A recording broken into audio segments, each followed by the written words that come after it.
Hey, what's up, everybody? This is Jemele Hill, and you are listening to the Success Playbook Podcast, available only on the Revolt Podcast Network. One thing I like to do with my guests is I like to play a little game of rapid fire. Oh, so my favorite type of game. Safe questions, Okay. of course. But I'm going to throw some. Okay. I'm going to throw some questions out there, Okay. and I want you to answer them. All right. Okay. So, podcasts or books? Books. Yeah, I mean, I do love podcasts, and getting a chance to intimately know people's stories. But you know, books are my life. You know. Yeah. They really. They have such a deep meaning for me. I've been a voracious reader my whole life, so all about books. Okay. What's one book that changed your life? Oh my gosh, it's so many. You know, early on, it was like, "Are you there, God? It's me, Margaret." Judy Blume. I used to love Judy Blume. Okay. Because she wrote about sort of young adults in a way that I could definitely relate to. Beverly Cleary, another one that was like an early young author, or an author who wrote for young people that I absolutely love. But probably the last book I read that shifted something inside of me is two books that come to mind. Viola Davis's memoir, which is incredible. It is, and I would encourage anybody to listen to the audiobook because she does it. Like her story is a testimony, and that's probably not even doing it justice. It's like, it's amazing this woman is even here. And it just makes me, I already had deep respect for her, but now it's just even deeper than that, the respect I have for Viola Davis. And I thought I grew up poor. She went through a level of poor that I was not familiar with. Yeah. You know, and so it's amazing to see how successful that she has become. She won a Grammy for it too, the audiobook, and I'm not surprised because it's very powerful. The other book I read is by an author named Yaa Gyasi, and the book is called Homecoming. And she traces, it's a historical fiction novel, and she traces this family from being put into slavery in Ghana, and kind of this family and the tentacles of this family, their entire journey to America, their life in America. And it not only puts into focus the irreparable damage of the transatlantic slave trade, but I think because she wrote it as a fiction novel, it gives it a level of empathy and compassion, and just you feeling it so personally. I mean, those are two books I can just recall off the top of my head that, like, I just felt something just move inside of me. Yeah, I have to add those to my list. Yeah, okay. They're phenomenal. And that, when you read them, reach out, because I'm like, you're Yeah. going to need somebody to discuss them with, because they're both really incredible. I love that. Okay. What is your binge show specifically regarding Black 90s sitcoms? Oh, so every night, my husband and I watch Martin. Like, pretty much every night, because it's syndicated on like 7 channels, right? Okay. So it's hard to avoid.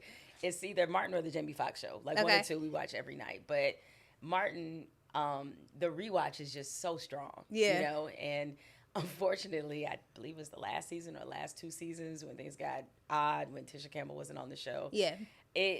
It's so depressing when the syndication gets to the point where it's those Yes. seasons, because the highs were so high with Martin, and then for it to kind of end the way it did, it's just so unsatisfying. So now, like, when those seasons pop up, other than a few episodes, like, I won't even watch it. I'm like, it's just not, it's not the same. I agree. But Martin is definitely my constant, everyday Black TV sitcom binge. Okay. Yeah. All right. What episode pops in your mind, like, right now? I mean, or give us a one-liner. The catfish is delicious. The Barnell Hill episode, it might be my favorite. It might be my favorite Martin episode. Maybe. Because Tommy Davidson is such a fool in this. And one of the best parts, as you know about watching Martin, is the cast. When you break the cast, that makes everything funnier. Yes. You know, like when Martin was recreating the Nino Brown thing when the CD player came up missing. It's like watching the cast when he has this fake dog is like one of the best television moments ever. But yeah, Varnell Hill is like, that's my one. He crushed that role. I love it. Okay. What's on your workout playlist? Well, I'm a Peloton head. So, you know, because they have the playlist. So, I mean, my favorite Peloton instructors are probably, because they have the fire playlist, is Tunde, Alex, Allie, Robin. Those are like my go-to 4. Okay. What is this chapter of your life called? I'm still in the Unbothered chapter. You know, that's why I named my podcast Jemele Hill is Unbothered, is that this was really a season for me to come into my own as an entrepreneur. And that was a season I did not expect. As somebody who's been in legacy media basically 90% of my career, you become accustomed and comfortable with working for somebody else, working for some big entity, like working for ESPN and some of the other places that I've worked for. And so once I pivoted out of ESPN, it felt like it was, to borrow what Issa Rae says, me season, that like I had to really be focused on me in terms of me as a business. And I don't think I'd ever seen myself that way before. And when you do that, and especially coming off the experience I had at ESPN, it's like it really was helpful for me to go into every project, every alignment fearlessly. And so that's why I call it the season of me being unbothered. It's like I'm so beyond caring about what people think, how they perceive me to be, and all those other things. It's like, nah, it's just like really me season, where I'm just focused on, my personal and professional growth. How did you get to the point of like not caring? It's a process. Yeah. I get asked this question a lot, and I always tell people, because I think we feel as if, especially when we start fighting battles professionally, that we should have everything sort of figured out right away. Yeah. But it takes some scars. It takes some lessons. As I just heard somebody say, lessons will be taught or bought. Okay. And it takes a while for you to understand kind of what your makeup is, because you have to wait till the challenges come, and then you're like, okay, so I'm this person when this shows up, and learning how to strategically pick your battles, especially in corporate America. So it was like an evolution. I think I've always had it inside of me, but as I became more successful, gained more leverage in my career, is when I really started to activate it differently at every stop. It's increased at every stop that I've been in. So now I feel like I'm at the height of my superpowers, if you will. Okay, so what is your theme song right now? This chapter is called Unbothered, so what's your theme song? Oh, man. Gosh, I'm trying to think. You know what? It's like a theme album, and it does fit. Okay. Janelle Monáe's Age of Pleasure. Right? Okay. Yeah, I'm on my champagne shit. Okay. About. She has like this album. Like I listen to it front to back. Like this is no skips for me. Right. Okay. Float On, like all of that. And so that album it's.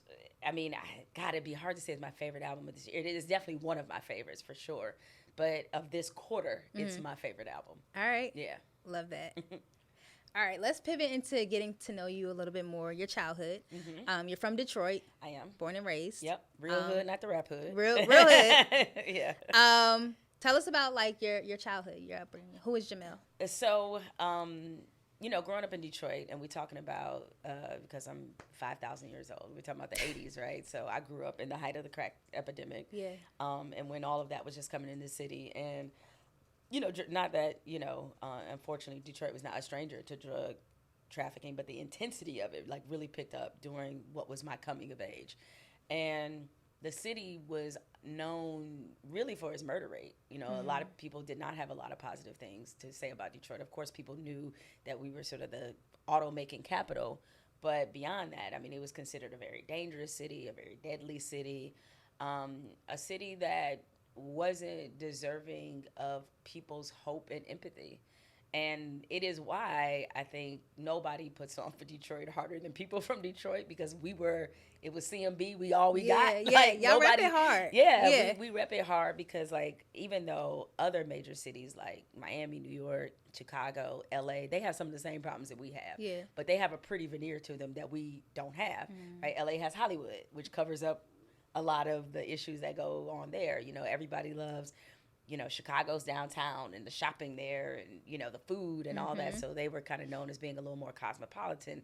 New York is New York with theater and all these other things that gloss over the things that they have. And, Miami's a sexy city. And so, like, everybody always had something else that would cover up the things that they had. And we couldn't escape. It's like all our warts were out there for everybody to see, and people sort of treated us that way. And growing up, I think, with that layer of grit gave me a level of ambition and determination that I think was different, that allowed me to stand out and allowed me to pursue my dreams. So when I was young, I mean, I was very lucky in the fact that sports journalism was something I knew I wanted to do in high school. Okay.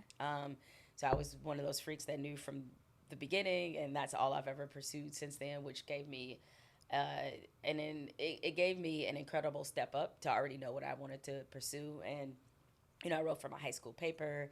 I got involved in some journalism programs in high school that kind of paved my pathway in terms of actually having professional clips before I even got to Michigan State to study journalism, because I wanted to be a newspaper reporter. That was my entry point into sports journalism. I wanted to, my dream was to work at Sports Illustrated. Like ESPN was never on my radar. It was I didn't want to do TV. I just wanted to write stories, because writing is my first love. Yeah. And so that's what I pursued, and it was. I say this all the time, and I tell people I'm not being dramatic when I say this, is that, journalism saved my life. And I say that because, like, both my parents are recovering drug addicts. They went through a lot of challenges when I was growing up, and having to deal with their addiction was very, I had to grow up fast, and because of that, I think that also gave me an additional incentive that, like, I knew that I did not want to make the same mistakes that they made. Yeah. And so I just sort of made sure that was at the forefront of everything I did. Is like, I can't make those same decisions that they made. I tell people this all the time too. It's like, my parents, they never married, and they were not together when I was born, and they went to their addictions at different times, but they never made their addiction seem cool. Like, they never made it seem like, oh, this is a path that you want to follow. They always were very honest about the destruction and the damage it was doing to their lives. And so I was never attracted to doing that. I just knew that I was going to work as hard as I needed to make sure that some of those same circumstances they found themselves in, that I was not in those. So would you say that sports became like your escape, and that's how you kind of gravitated toward it? I would say writing. And when we were talking about books earlier, books was my first escape. Okay. And so I read a lot as a kid, because that's the beauty of books, is like they open new worlds, possibilities, curiosities, and I love that. And I love losing myself in books. So, like, I live in LA now. This is the first city I've lived in. I haven't had a library card. COVID kind of slowed that down. I need to really get on that. But I believe in the public library. I believe in libraries, period. And so, because I spent so much time there as a kid, and it was a real saving grace. And that translated into me developing a love for writing. And those were my two saving graces. And because I did love sports, it's what made me read the newspaper. Yeah. Because that was then the only way you really could follow your local sports teams, is like you had to read the newspaper to figure out what was happening. And so it was like the combination of those three things is how I arrived at the fact that I wanted to be a sports writer for a living. Nice. And it's funny how you discovered that early on. Yeah. Like, I know it was really is you can only say it's nothing but God, because like I didn't know any sports writers. I was about to say, was there somebody like you kind of looked up to? No, there was nobody. Okay. And I just read the newspaper, and I enjoyed what I read. And I, like, of course, I saw the pictures of the people who were writing about sports, and I was like, oh, that's kind of cool, like, that they do this, that they write about this for a living.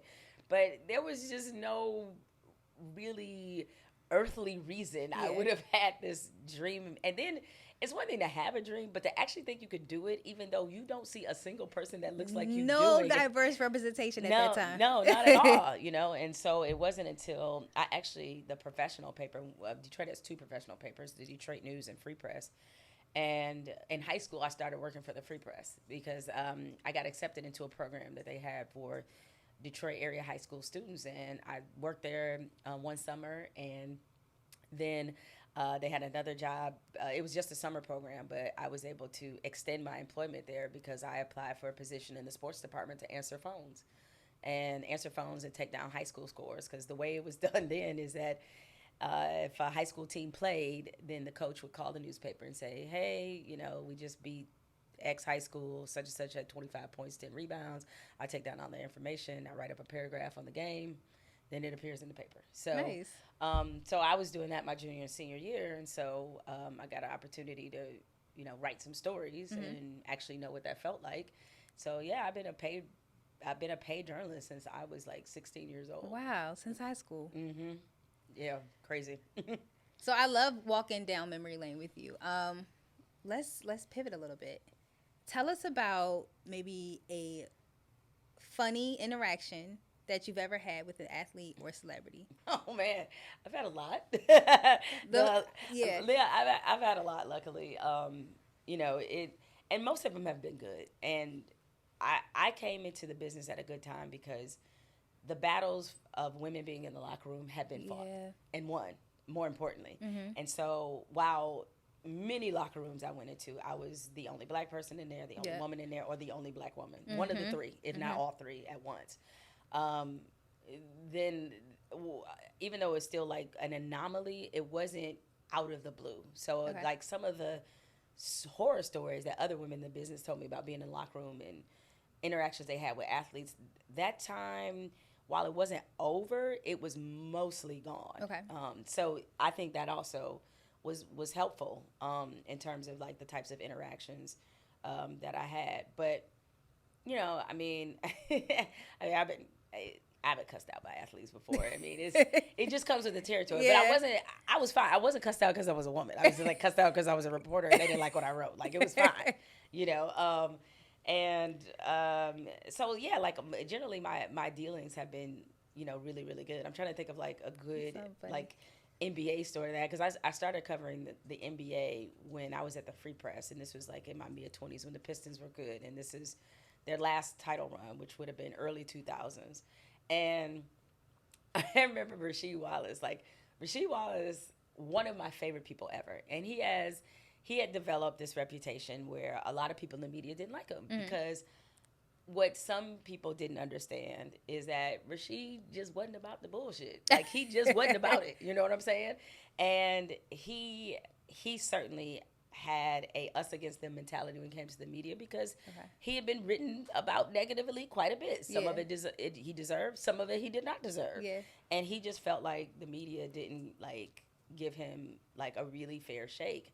But every time I came to cover the Pistons, he treated me great. Like we got along super well, partly because he also, when he was in Portland and playing with the Trailblazers, he used to be an on-air DJ.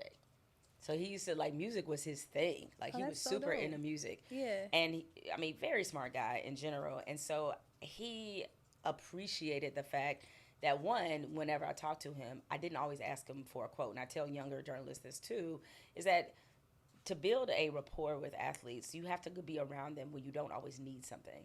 Because then they know that they can trust you and you'll be fair, right? And so he and I would, like, get into these great conversations about music.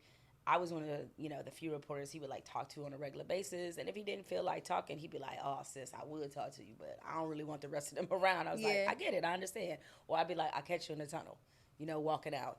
And so I always appreciated that sense of like sort of respect that we had. I mean, another athlete when I was in Orlando and was a columnist for the Sentinel, Keon Dooley. He and I, 90% of our conversations were about Young and the Restless. Like, I've been watching the Young and the Restless since I was... That is funny. It's true. I've been watching Young and the Restless since I was like 16 years old. And I don't know how we both discovered we watched Young and the Restless. So I would literally come into the locker room. He'd be like, "You see today's show?" I was like, Sharon was tripping. Like, we would just like go in. It'd be like, and just talk about it. And like those, when I think about, because now I don't really get to go in the locker rooms and I don't, cover a specific team. But when I think about what I miss about beat reporting, that's what I miss. Okay. It's like those inane, like funny debates and, crazy conversations that you have with athletes that people would never know. Yeah. And so like that's the part I miss. Those are the interactions, And then once I got on TV, like the interactions changed a little bit because at ESPN, I think because you're on ESPN, the athletes start considering you almost like their peers, which is odd because they look at you like, oh, you're just another celebrity. Like, I'm a celebrity, you're a celebrity. It's like, them zeros ain't the same. Ain't the same. You got a lot more zeros on your side than I do have on my side. But it would be funny because, you know, when I would go to like the ESPYs or go to events and stuff, and it's like that, then you got a real sense about like who was watching the show. You're like, oh, they really watch. So as much as they like to get up in front of the media and claim they don't watch anything, I don't read any clips. I don't watch. They lying. Like, you're a human being. Like, if a lot of people are talking about you or people are talking about, you're going to pay attention to what they're saying. Right. And I heard Des Bryant, he took issue with something I said about him. I saw him at the ESPYs, and he was like, you cool and everything, but you ain't have to say that shit. I was like, okay. I was like, but this is why that was all, my policy was always, I'm never going to say something on TV that I cannot say to your face. Yeah. Right? It's like, if I can't say it to your face, then I don't need to say it on TV. Yeah. Right? If I got a duck when you come in the room, I don't need to say it. Right? And so I think they appreciate that sense of fairness. Yeah. So my interactions with athletes and coaches have always been really good. It sounds super positive. I love that. Okay. Let's talk a little bit about your career highlights. So this segment of my show is called Put Some Respect on My Name. Ooh, okay. So walk us through some of those like pivotal moments that you experienced in your career. Well, I mean, getting a daily TV show at ESPN is not easy. Yes. And that is, well, I guess I'll go back before that because I certainly don't want to, I want to put some respect on my newspaper career. Come on. And so I got my first column when I was 28, and I was the only Black female sports columnist at a daily newspaper in North America. Notice I didn't just say the U.S. Yeah. North America, Canada, and Mexico too. I was the only one out of 405. And that is so awesome. But it's not. And the reason why it's not, because it's a very telling indictment about the business. I'm the only one. Like, I can write. I got takes, but I ain't that damn smart. Yeah. Where I'm the only one, you Right. know? And so it just was an unfortunate signal that the business still had not found a place for our voices. And we weren't regularly being put in those positions to be the voice of a newspaper in a big market or in a market period. Like, it just wasn't a lot of Black columnists at all. And particularly not at the size of paper that I was in Orlando. So, but did your role open the door for others to come behind you? You know, that's the other thing. I wish I could say that it did. Okay. Because I couldn't tell you how many Black women sports columnists at daily newspapers there are now. I honestly cannot think of one. Oh, wow. That doesn't mean that they're not one. I mean, if I'm wrong, I am happy to be wrong about this. Yeah. But I don't think there is one. And I made that same assumption, like, okay, hopefully there'll be more. Yeah. And there was a Black woman who replaced me for a while, but that's like, who replaced me in my job at the Orlando Sentinel, but it goes from 1 to 1. It's not even 2. Right. You know? Yeah. And so then she took on, and she became the bearer of that unfortunate statistic. And, ESPN certainly, ESPN.com, they were in a position to be able to hire whoever they wanted. And so, they had a much more diverse writing staff than most other places. But, like, in daily newspapers, it was bad. And even now, it's not great. Right. I mean, it's not great at all. Oh, I do know one. Candace Buckner, Washington Post. Candace is a columnist, and she covers the NBA.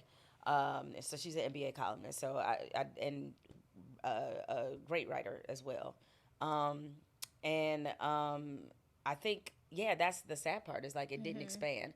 Now with TV, it was different. Like I wouldn't necessarily put it on my impact in particular, but one thing that definitely changed at ESPN when I started having my daily show is that there was more women that were being put in a position to give their opinion, who were driving shows with their opinion. Like, we had certainly seen women as sideline reporters. I will totally put that on your impact. Like, well, I appreciate that. Yeah, we gonna put some respect on your name now. On it. Okay. But we had seen women anchoring, and we've seen Black women anchoring, but then suddenly, like, we were out there with our opinions driving shows. Yes. And that was a major difference than how it was before. So, I would say that was a pivotal moment, being a columnist in Orlando. And then once I started, like, with full throttle, started my television career, that was that was really something because there was not a lot of Black women that were in that kind of role on daily television, being the role of like driving a show with your opinion. And so it started with Numbers Never Lie, which became His and Hers. And then next thing I know, I'm hosting the 6 o'clock SportsCenter, which again was not something that was in the vision board whatsoever.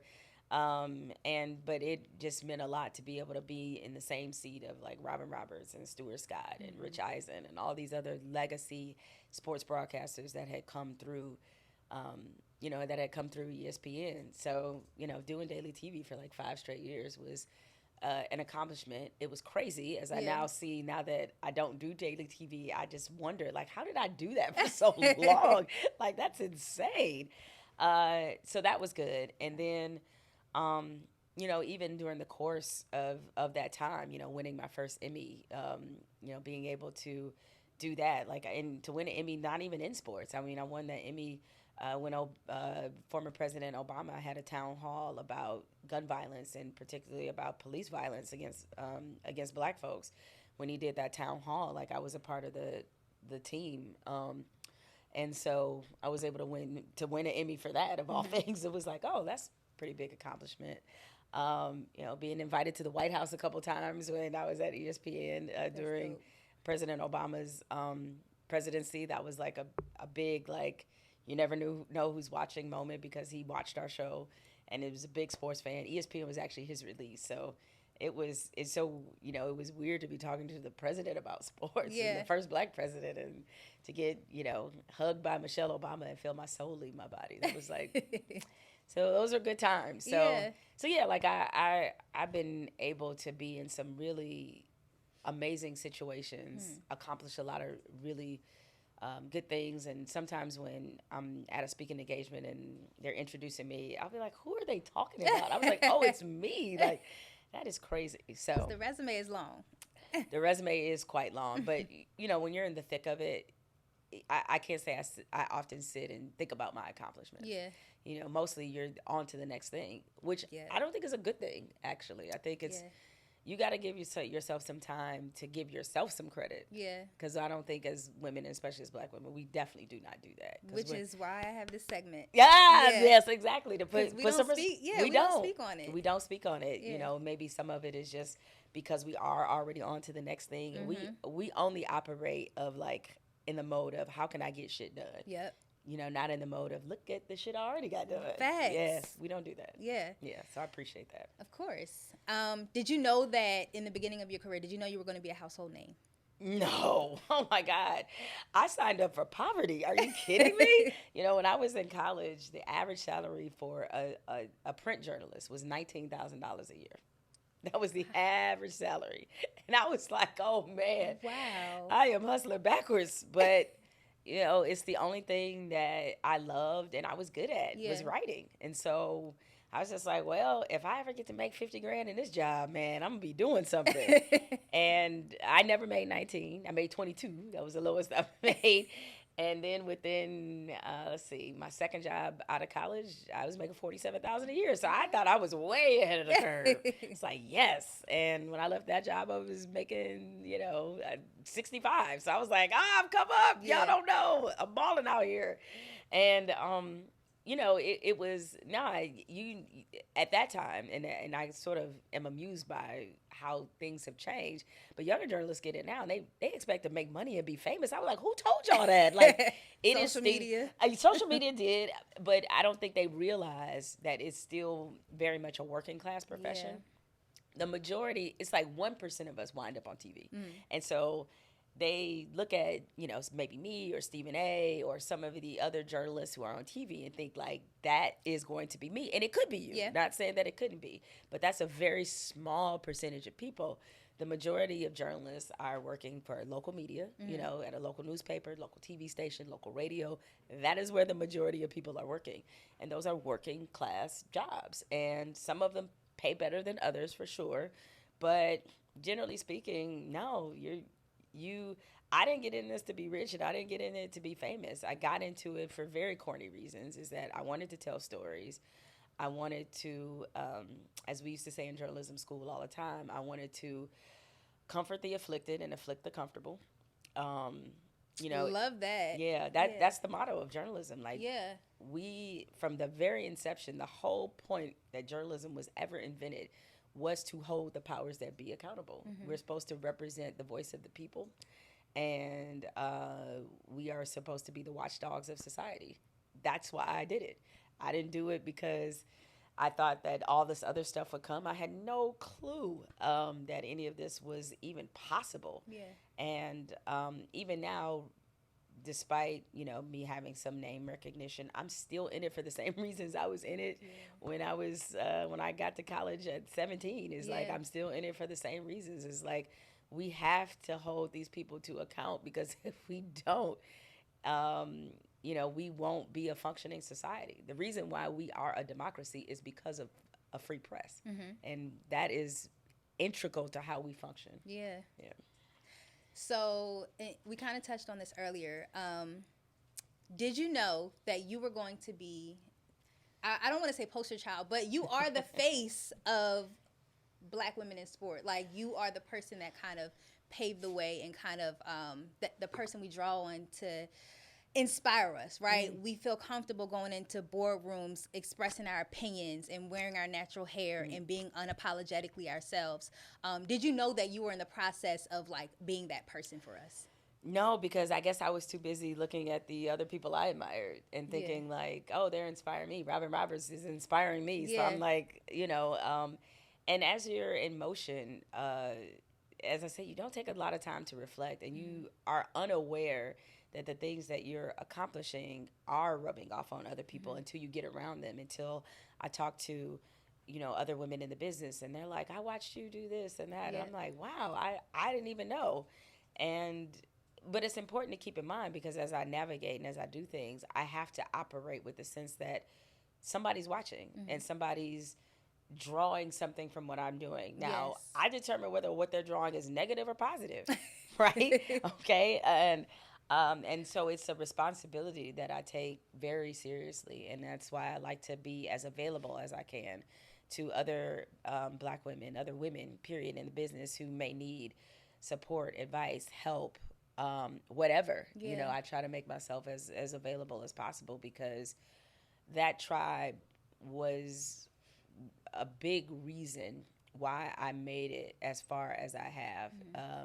Because there's just so many forces that are against you as a woman in this business, and as a Black woman in particular. And the only way to really fight the forces is that you have to constantly stay rooted in your purpose. And when you have good people around you, they help you do that. Yeah. And I was very lucky, because I had some early mentors, early women early in my career, who gave me that that sense of confidence and self-esteem that I could really do this job. So by the time it got to a point where, you know, people were doubting me, or, you know, I was the token hire and all that other stuff, I had too much confidence by then. It was too late. Facts. They should have got to me early. They did not get to me early enough. So I was able to use that as like really good armor and protection around me. So let's talk a little bit about your transition out of ESPN. What were some of the emotions that you were experiencing upon your departure? Mostly it was relief. Yeah. And, you know, look, ESPN's the best job I ever had. I was there for 12 years. But it was time. It was like, I felt like our relationship had run its course. You know, it was time for me to move on to other things that I wanted to do.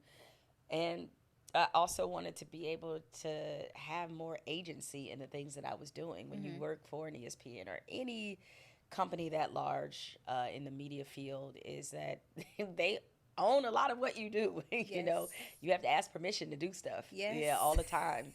And I got tired of sending those emails.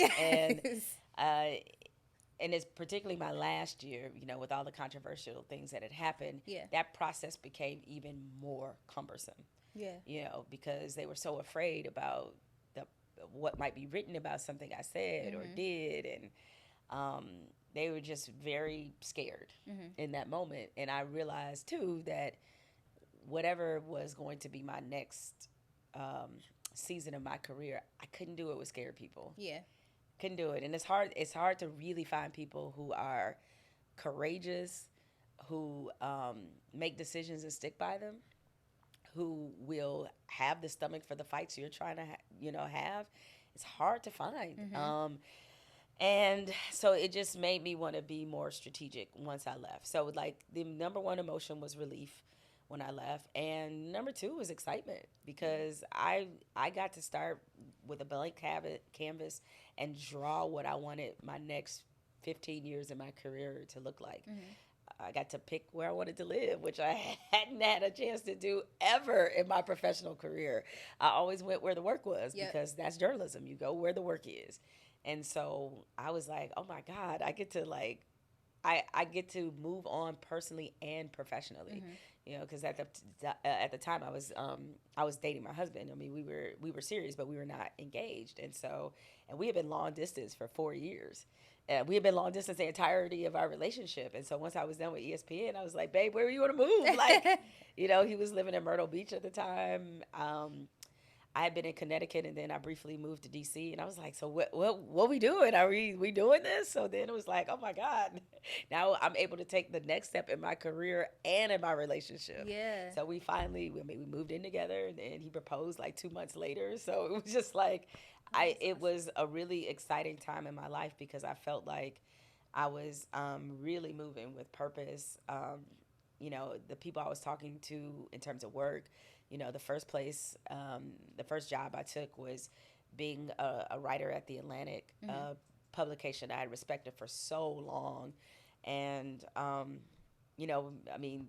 Ta-Nehisi Coates, it's where he cut his teeth, was at The Atlantic. And there was so many writers there I respected, and they were still doing great journalism, invested in journalism. And I could return to my first love. So, like, that was the first job I took out the gate. And then creating a podcast because I kind of miss interviewing people and talking to people and finding out about their paths and journeys, their failures, their exhilarating moments. I miss doing that because, like, when you're on TV, you have 5 or 6 minutes to talk to somebody, and then that's kind of it. So I wanted another platform that kind of fed that part of it. And then I wanted to get into film and TV production, just because the ability to tell a good story is very underrated, a very difficult skill. And it's something I thought Hollywood needed. So, it wasn't, for the first time in 5 years, being on camera was not the focus. And I was more than okay with that. And that's not to say that I don't love doing TV. I do. But I knew based off my experience at ESPN, I could only probably do TV on certain terms. Yeah. And I was able to find it. I mean, me and Carrie Champion, we had our own show on Vice. It was a great experience. Yeah. And we just did all kind of crazy stuff that I'm like, they let us do this on TV. This is wild. I mean, it was, drinking Hennessy shots. It was, we were acting up on that show, and it was a blast to do. And, then going through the experience with CNN Plus, where the show we had, they gave us never aired, but it was a great job because they still had to pay that contract out. I just wasn't working. I was like, oh, all right. I can't say I'm disappointed our show did air, but it's not a bad consolation prize to get paid for not doing anything. Was there ever a part of you during that transition process? So you talked a little bit about how you were always with these big monumental companies, right? You had these big names behind you. Was there a part of you that was a little afraid during the transition process because it's like, it's no longer Jemele Hill with ESPN. Now it's, Jemele Hill, and I have to create a name for myself. Yeah, I mean, it does cause you to shift, whereas like the machine at ESPN is going to carry you, right? And now I have to be like, now not being with them, I have to be more strategic about how I partner, who I align with, how my name is out there. Yeah. And, obviously maintaining an audience is difficult because like, it's so many things that pull at people's attention spans. And, but I underestimated the amount of people that were interested in things I had to say and things that I was doing, which was good, because it probably caused me to work a little harder. And then like the first real indication of that was like when I got my book deal. Like I didn't expect my book to go to auction, and it did. And I had multiple publishers who were bidding for it, and I was just like, "This is crazy! Like, y'all really care?" Because I didn't want to do a memoir. I did not. I mean, I wanted to be an author. I wanted to write fiction. I did not want to write about myself, but that was what people were interested in, and I was like, "Well, it's your money, okay?"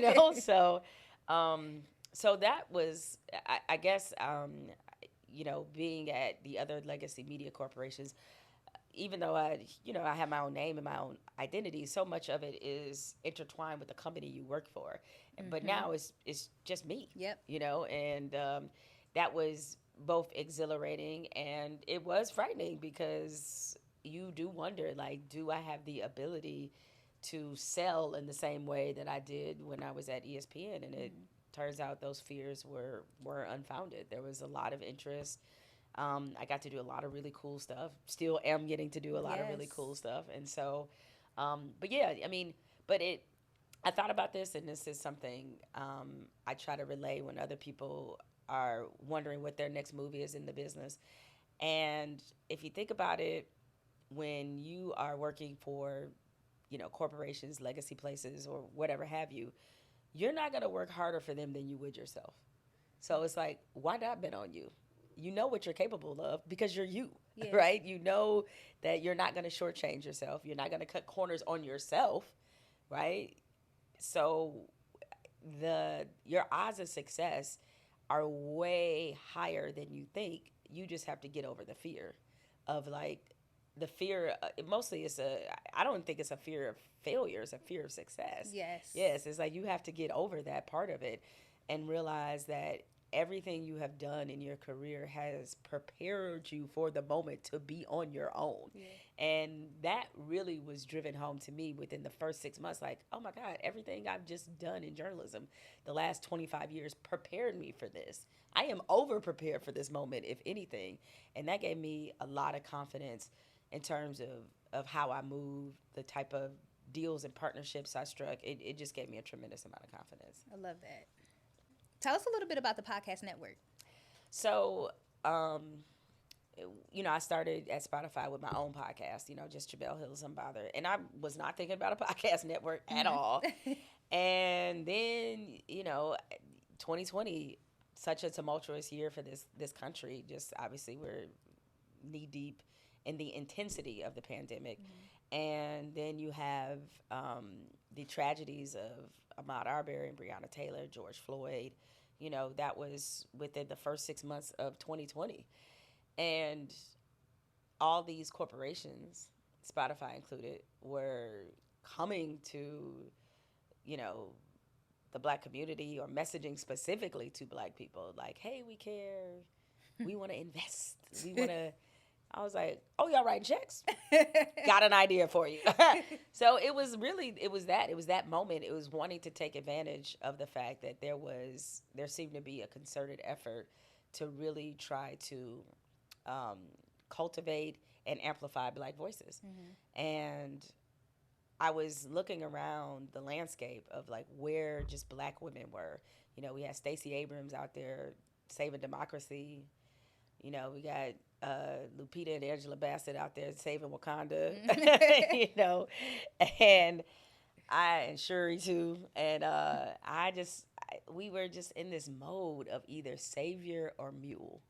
Like, we just had the responsibility of everything. And so true.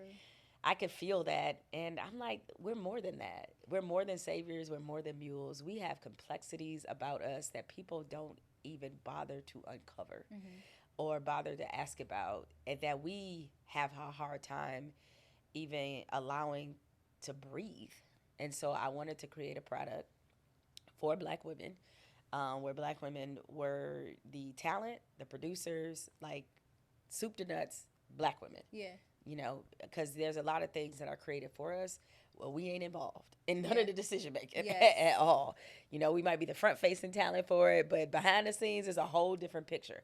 And I didn't want that to be this. So I went to Spotify. I asked them to help me create a network for Black women, a podcast network for Black women, because, podcasts, the listenership was also exploding during this time. And it felt like the the spectrum of who Black women were not represented. So I wanted a network that addressed how we worship, how we laugh, how we love, how we relate to our families, how we are in relationship with our friends, all of those things. And so that's what I did. And, it was a really big learning experience. One, I said this in college that I never wanted to be in charge of people again. I was like, I don't want to run anything ever again, but sometimes duty calls and you have to do it. But I learned a lot as a leader, went through a lot of growing pains. Certainly learned a lot in terms of when you have something that ambitious that the people you're in partnership with don't fully understand, there has to be a level of trust there. That where you may not understand it, but you got to at least trust me to do it, right? And there were times where Spotify and I were not on the same page with that. Okay. But we were able to still produce. We went through growing pains together because as a company, not just with my network, they were going through a lot of growing pains because they made it their number one priority to overtake Apple in podcasting. And, they went through some hits and some misses for sure. And so it was like I was kind of caught up in their growing pains as well and was part of that. And I mean, they were well-intentioned, but there were definitely some things I think they would agree that could have been done better. But nevertheless, I mean, we were still able to license the Black Girl Bravado podcast, which is tremendous. As they call it, homegirl wellness. I love that. Yeah, homegirl wellness. They talk about relationships, mental health, so many different things in an honest way. And because they're best friends, you feel that energy, you feel that relationship. So, Brittany and Germany, excellent hosts, wonderful people. So happy that we were able to platform them. They already had it in existence, but, we were able to give them the marketing support and other things that they needed. And an original podcast that we had, Sanctified, that was hosted by LaVon Briggs and Deborah Joy Winans. And this was about how Black women worship, like what that looks like for us in this age we're in this country where, we are making more money than we've ever had. We're more independent. And the traditions of the church, we are breaking through those seams. Yeah. And like, what does that look like for us? And I'm so proud of that podcast because they were talking about very difficult issues, abortion, where the transgender community fits in the church, just all kinds of things along the spiritual spectrum. And they're funny, yes, they're talking about, purity culture and sex and all this stuff. And I love the conversations that they had. They were very inclusive and warm. And again, a lot of it was very funny and entertaining. So, really proud that we were able to get that off the ground. I agree. They are very funny. This is a great show. Yeah, they're really funny. Can we talk a little bit, and you started to talk about it, your relationship? Mm-hmm. I would love to hear more about it. When did you all get married? So we got married in 2019. We met in 2014. And we met, obviously, when I was still at ESPN, and then I was doing His and Hers. And we both went to Michigan State. We're both from Detroit. But my husband's younger than me. Okay. Because I'm a cougar. So did y'all... I'm kidding. I got 5 years on him. I got 5 years. Did you meet at Michigan? We met at Michigan State's homecoming, but we didn't go to college at the same time. Like I had left when he got there, and so I had already graduated, and so we met at homecoming. We met at the Black alumni tailgate. Okay. Yeah, because I was Grand Marshal of the homecoming parade that weekend, and part of your responsibilities as Grand Marshal is you go around to different tailgates and you shake hands and kiss babies and talk to people. I mean, I was going to the Black alumni tailgate anyway because that's where I usually went. So I just went there, and when I was a adjunct, when I worked at the Free Press and covered Michigan State football and basketball, I was an adjunct professor adjunct instructor, at Michigan State. So I co-taught a sports journalism class, and I saw one of my students, which now it sounds weird to say, but I saw one of my students who happened to be one of his good friends. I know, because everybody's like, how much older? I'm like, that much older than him. I was teaching this class in my 20s, by the way. And so, yeah, like me and this student, we were talking, And we'd always had a good relationship. And then up walked my future husband. And I was like, oh, he kind of fine. Like, who is that? But I didn't get his number or anything like that. We just kind of left it there. And I'd never seen him before. And I'd been coming to homecoming for a couple years at that point. And later on, they had a party. The Black alumni had a party. I went to it, catch up with a lot of old friends. And I saw him. He was there. And I was like, okay. Now, I've seen him twice in one day. Okay. And Michigan State is a big school. I mean, we have 40,000 students that went there. So the odds of you seeing somebody again, even if you are, you know, at the Black people stuff, like, you still may not. Like, again, I've been going to homecoming, hanging out with the Black folks, had never seen him before, and he had been there. And, yeah, it was one of those, I saw him across the room, he saw me, we sort of gravitated to each other. You locked eyes like the movies? He said, we did, we locked eyes. And he, as he would later tell me, he said, you looked at me like, if I didn't come over there and talk to you, it was going to be a problem. I was like, because it probably was, you know. And we exchanged information.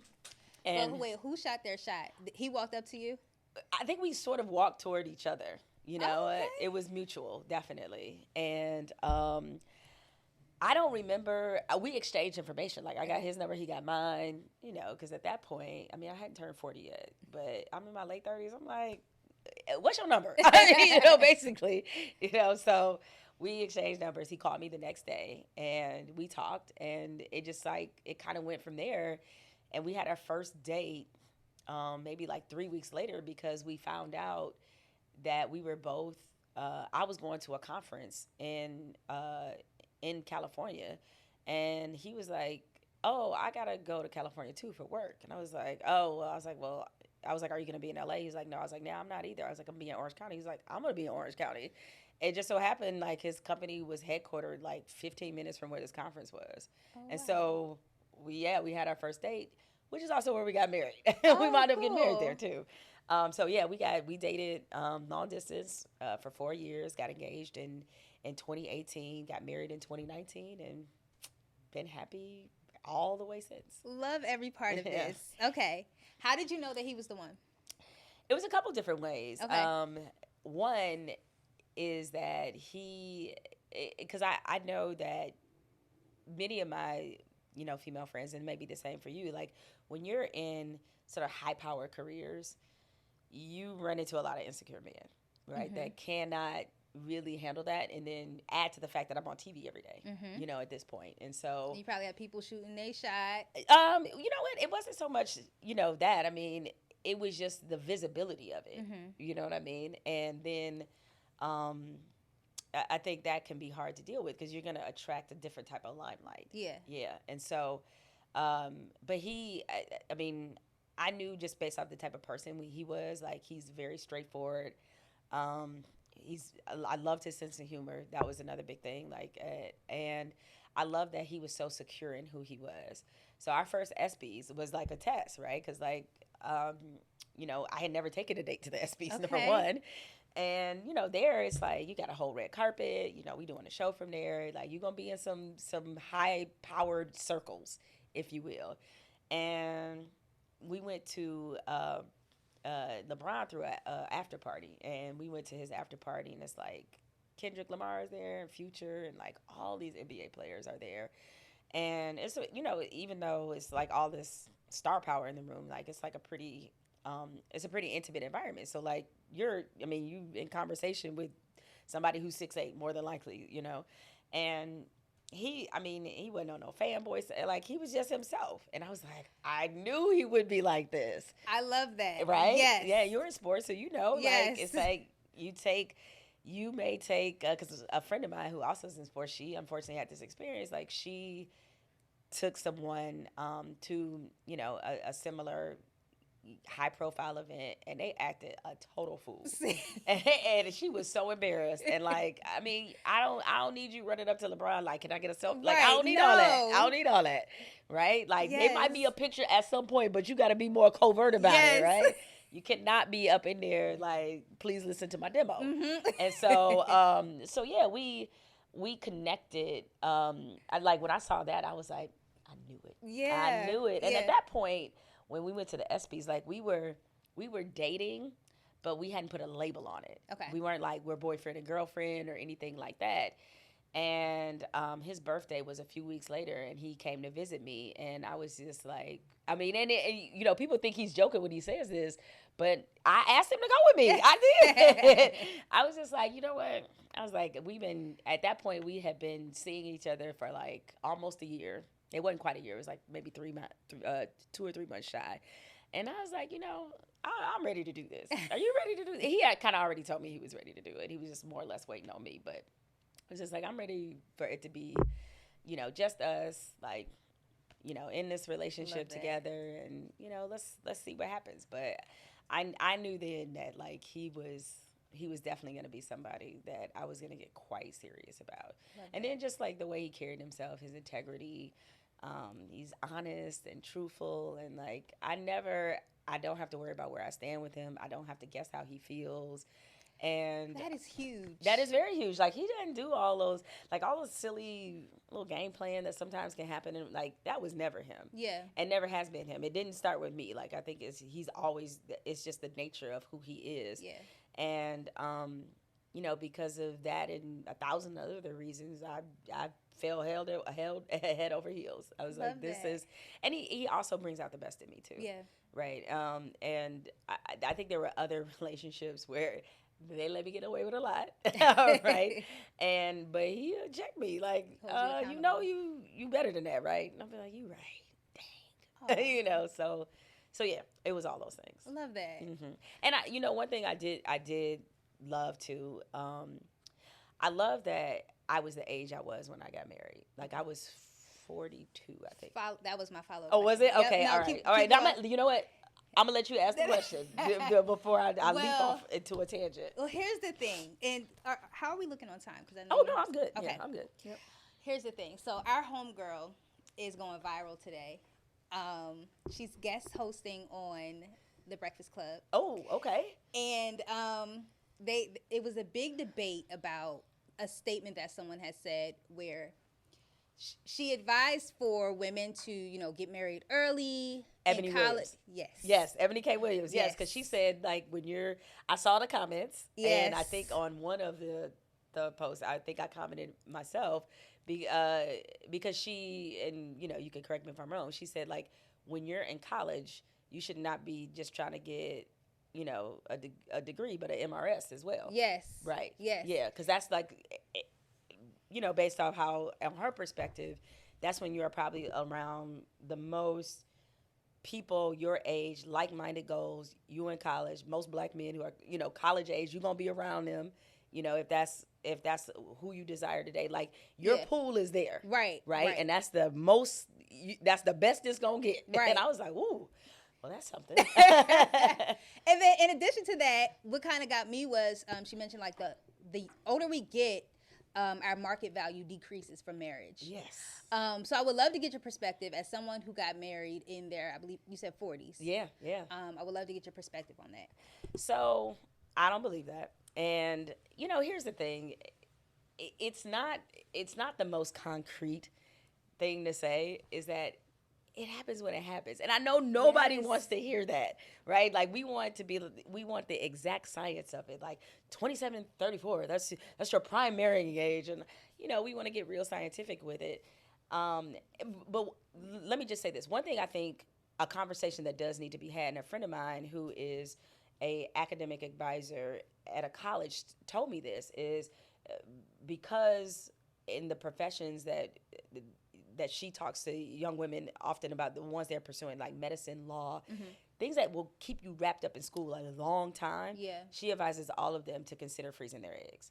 And that is a conversation I do think a lot of my friends, I don't necessarily regret it because I got to be honest, like children were pretty much off the table for me for a long time. Okay. So like that was never my mindset anyway. But that is a conversation we should probably have earlier. Yeah. Is like, you know, if you know for sure you want to have children and you also want to pursue your career and pursue it in a major, unapologetic, full throttle way, you should probably think about freezing your eggs, especially if you are fortunate enough to work for a corporation that may cover that from a cost standpoint, might got good enough health insurance where it may cover that, you should definitely think about that much earlier than most of us actually think about it. In my 20s, I didn't even know it was a possibility. I didn't even know about it. Yeah. Like, really, I didn't really even think or conceptualize, like, oh, maybe you should think about doing this, because later on, when you do want to have a baby, maybe that will be the case. So that conversation needs to be had. Now, this idea of our declining value, and I because she related it specifically to our childbearing ability, and I think that's where the declining value idea came from. I just think it's very dangerous as women to get in that mindset of like, I have to make it happen here. If most of us think about who we were in our 20s, we weren't ready to be married. Facts. I was not in college. I was a whole fool. Okay. I was immature emotionally. I'm like, I'm just trying to make sure this ramen ain't burned. Like, I ain't got time to be looking for a husband too. I'm trying to graduate, And I think Black women especially get made to feel bad or unworthy more than anybody else. It's like always something with us. It's always like, we're not desirable enough. We're not pretty enough. We're too ambitious. We either too much or too little at the same time. I don't understand this, right? And I just think it's a really dangerous mindset for us to have, that it has to happen a certain way. Yeah. And at a certain time. Otherwise, we are discardable. I mean, my best friend from college, I was just her maid of honor. We the same age. She just got married last month. Or actually, we're in September. Sorry, she got married in July. Yeah. It's just like it does happen, and it can happen at different times. So no, I don't buy into the declining value, and I think a lot of the reasons why we are seeing the marriage decline rate, it has to do with a lot of external factors that didn't exist before. I mean, you have to realize it wasn't until the early 70s that women could get a credit card without a man's signature, right? So once we left the traditional, like, I know we like to point to like our grandparents or even our parents as being like, well, why did they stay together so much longer? I'm sure your mama loves your daddy, but financial stability, the only upward mobility we had was through marriage. And when that changed, well, it changed. And now a lot of us do not define our self-worth through marriage, and I think that's okay. Because we figured out through life experience, through just living life. Like, a lot of us were like, my only purpose on this earth is not just to be married and have kids. Like, I actually want other things. Can you say that again? It's true.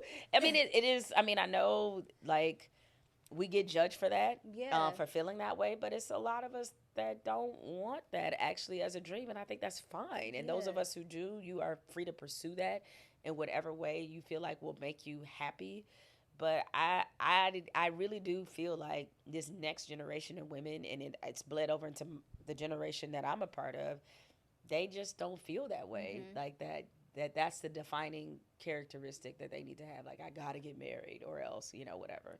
And listen, I always just feel like what's for you is for you. Absolutely. I met my husband when I was supposed to meet him. Exactly. If I'd have met him any sooner, it might have been disaster for both of us. Exactly. Because I believe in the divine timing of God. There it is. Like, what do they say all the time in church? Is like, our time is not his time. Exactly. That's the way it goes. Exactly. I wish I had a better, more concrete, like, hey, it's gonna happen October 2025, but like, it's not like that. And I do believe that as long as you are happy with you, and you work on being happy with you, and you making you complete, the rest will come. Absolutely. Because the best way, to me, you can prepare yourself to meet that person that will eventually be your lifetime partner. The best way you can prepare for them is to make sure that you're good, is to make sure that you are fulfilled, and that you don't depend on the other person to fulfill you all the time. I mean, they certainly add to your life. My husband has added so much to my life. I can't imagine life without him, but I didn't need him to be happy. Come on. Right? Yes. I didn't need him to be happy. I was already happy. He made me happier. Yeah. And he renewed me and restored me in some ways that were like really important, but I wasn't dependent on that. And I think men get really annoyed and probably offended when they hear women say, I don't need a man. But they need to underline the word need. You need to breathe. You Yes. need water. Yes. And needing a man is different Yeah.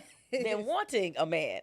I wanted a husband because I wanted this husband, Mm-hmm. right? But I wasn't going to wither and die if it didn't happen, right?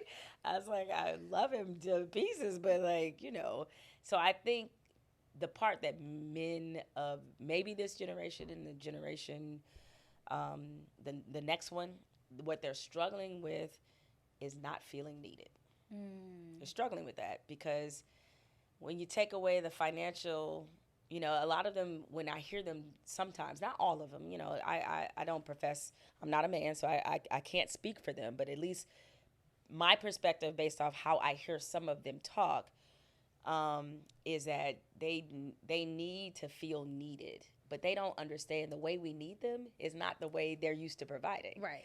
They're used to, and that's not to say we don't still desire security, financial stability. Of course, we still desire those things. But we want emotional support. Yes. We want somebody that we can truly fall apart in front of. Because as Black women, we got to hold it together at all times. Yes. We want a space where we don't. That is like the biggest need that they can feel. And I think they overlook that part of it. And they think of like, oh, well, she got a great job. She making a lot of money. She don't need me. Nah, bruh. We do. We just don't need you for the things you feel like it's your only role to provide. And I think that's the part that they miss. But because, financially, and, women are, Black women, the degree, we're the most educated group of people in the country now. We're earning more advanced degrees than virtually any other group. And it's like, because so much has changed societally for women in terms of academics, earnings, equality, it's like that's going to have an impact on how we view marriage. We don't view it as the thing that needs to complete us. But a lot of us still want it, so it's like it's not that. Yes. But I like to feel like our value only increases as we get older, as opposed to going the other direction. Yes. It's not just about physically us being able to bear kids. It's about a lot more beyond that. I agree. Yeah. Yes to all of that. Okay. Note to self: go to homecoming. Listen, and that's the other thing too. It always happens when you least expect it. I had been in a lengthy relationship before, and I had been single maybe about 2 years. And so I was in my, my soft girl, hot girl combination time. I was like, I'm be out here. I don't want a man. I'm just going to be living for me. And here he come, I was just like, I don't have to make any decisions based off of relationship. I can just make decisions for me and not think about nobody else. I was fully embracing this time in my life. And he was too, because he was like, I was not looking for a girlfriend, and so. I love that. God you make plans and God laughs. That's what happens. I love that. Okay, these are my last 2 questions for you. Number 1, how do you define success? You know what? It's funny because I used to, I think this is just a product of being young. You define it very narrowly. The most narrow definition I ever had of success was making $50,000 a year. Because I felt like 50 was some benchmark. I don't know where that came from. I just felt like it was some very... very significant benchmark. But then, as I began to accomplish more things and rise in my career, success felt, I couldn't feel it because in my mind, I was always on to accomplishing the next thing. So I don't even know if I can give you a true definition of what it feels like because I still feel so much in the trenches. Yeah. I know people will look at some of the things that I've done and say, oh, no, you're successful. I've been able to accomplish some things for sure. But I guess I thought in my mind success would mean that I got to rest or I got to take the foot off the gas. And I'm so far away from there that I don't know what it feels like, but it didn't feel like what I thought it would. Even when I had my own daily TV show on ESPN, and even when I was hosting SportsCenter, it's like we were just so in the grind of it that I didn't ever get to come up for air and say, oh my God, I'm the 6:00 p.m. anchor on SportsCenter. It was always like, so what's tomorrow's show about? Okay. Do we have this video? Do we have that? Blah, blah, blah. Like it was always on to the next. And I'm trying my hardest to stop doing that. because I need to be able to appreciate where I am in the moment. So in the moment, um, I feel successful because I'm doing and accomplishing things that were never even on the table. You know, the problem wasn't that I didn't dream. The problem was like I clearly underestimated myself. I didn't dream big enough. Wow. I didn't do it. I grossly underestimated myself. And because of that, I have not allowed myself to feel as successful as I probably should. You know, I guess maybe when it's all said and done, I will. But like, just the fact that I can go to a bookstore, my book is there. Yeah. It's I dreamed about that when I was a little kid, and I still like when I go to the airport, especially when it first came out in October. And the paperback's going to be released in October, so it'll be coming out soon. When I walked past and I saw my display, I was just like, I cannot believe that is me. Like that was a moment of success. Yeah. Like seeing that, especially in the airport, like I was like, wow, there's my book. It actually happened. But I'd like to just be more intentional about trying to feel that feeling of success. But it's not a bad problem to have. I imagine all ambitious people are that way. Yeah.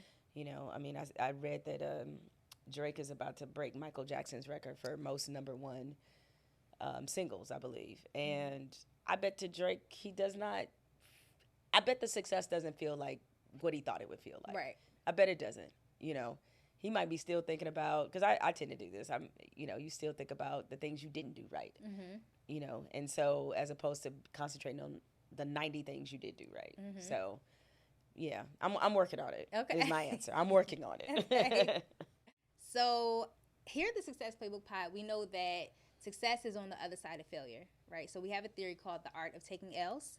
So I would love to hear a little bit more about maybe your biggest L you've taken and how it thrusted you further on your success journey. Yeah, I think some people would probably characterize maybe the last two pivots I made as being a quote unquote L. But I don't really see it that way because I always feel like even when it's a momentary failure, it's getting you to somewhere else.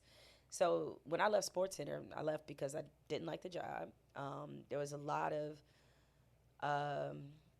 noise around that kind of job. You know, the SportsCenter is ESPN's baby. It's their company legacy. It's through that show, and there's a lot of hands on your show.